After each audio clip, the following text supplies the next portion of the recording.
जातो, आयुक्तालय जातो. आयुक्तालय बरं झालं ध्यानात केलं ते. आयुक्तालय जातो नवी मुंबईमध्ये.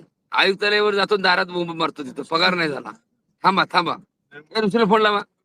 थांबा थांबा थांबा जरा थांबा, पगार काढतो सगळ्यांचा. थांबा, पोरं पैसे उजळू दे, गणपती बाप्पा मोरया. थांबा जरा, हे फोन लावा. गजानन निंबाळकरचा नंबर बघा माझ्याकडे. द्या ना, आयुक्ताचा नंबर द्या. आयुक्त, एक मिनिट मला ऋषीला फोन लावा. ऋषीला फोन लावा. लावतोय का बाजू? लावा लावा. कायमस्वरूपी रोजगार मिळाला पाहिजे. होय, घरात बसल्यावर सगळं मिळणार महाराज. सांगलीमध्ये तर 10,000 पोरं आले असते रे साहेब. माझे आज एवढे अपघात झाले नसते, लक्षात ठेवा. पाऊस पडतोय, हे करायची गरज नव्हती, तिथंच काम झालं असतं आपलं.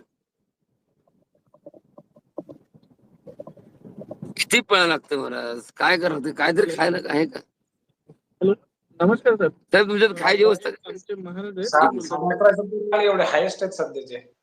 हॅलो सर, नमस्ते.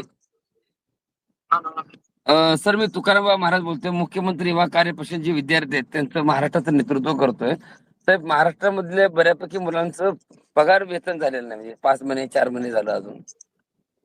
मग त्या संदर्भात आम्ही आपल्या ऑफिसला, आयुक्त ऑफिसला मी यात चालले मुंबईला, नवी मुंबईला.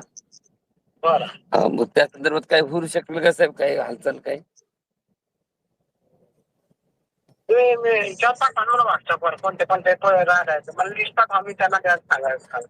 द्यायला सांगता का? नाही सर, पूर्ण आणि तो टॅब एक बंद आहे सर. आपण कुठे सर सध्या पे आता? सीएसटीला आहे का?